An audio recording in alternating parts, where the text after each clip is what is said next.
On commence le bulletin en parlant d'éducation, alors que Québec a annoncé l'interdiction complète des téléphones cellulaires dès la prochaine année scolaire. Et Olivier, disons que la mesure ne connaît pas un accueil excessivement favorable ici. Là. Effectivement, Tony, j'y ai parlé aujourd'hui au syndicat de l'enseignement de la Jamésie et de l'Abitibi-Témiscamingue et on me mentionne que les membres sont favorables à plus de 70 % en ce qui concerne la mesure. Mais là où le bas blesse, par contre, c'est qu'on juge au syndicat que l'application de la nouvelle réglementation est un petit peu précipitée.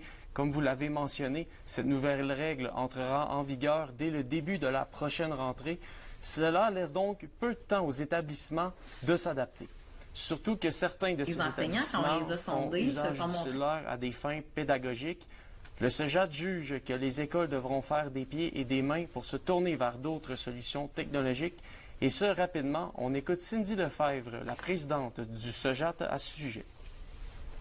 Les enseignants, quand on les a sondés, se sont montrés en faveur de l'interdiction à la hauteur de 76 %. Donc, c'est un chiffre assez significatif. Toutefois, pour les enseignants, c'est important de dire que l'utilisation à des fins pédagogiques devait demeurer possible. Donc, si on décide d'interdire mur à mur l'utilisation des cellulaires, il faudra prévoir un parc informatique pour les écoles. Bon, le ministère aussi impose le vouvoiement des élèves à l'égard de tout le personnel professionnel, une règle qui n'est pas nécessairement aussi bien perçue. Là. Absolument, Anthony. Le syndicat de l'enseignement de la Jamésie et de l'Abitibi-Témiscamingue avait réalisé un sondage avec ses membres en lien avec cette mesure.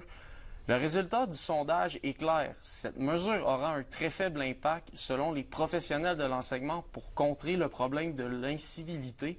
Le syndicat mentionne qu'il aurait préféré que les enseignants puissent décider eux-mêmes d'appliquer ou non la règle. On écoute à nouveau Cindy Lefebvre sur le sujet.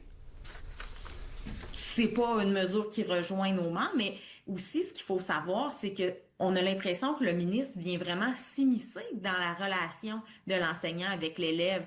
Donc, si un enseignant souhaite se faire vouvoyer par ses élèves, on n'a aucun souci avec ça. Tant mieux qu'il le fasse. Mais si un autre trouve que ce n'est pas la bonne approche pédagogique, pourquoi est-ce qu'on l'imposerait? Et en terminant, Tony, la présidente du CEJAT tient à rassurer les parents qui pourraient craindre de ne pas être en mesure de pouvoir communiquer avec leur enfant en cas d'urgence. Elle rappelle qu'il existe toujours plusieurs moyens de contact, comme le secrétariat, pour communiquer.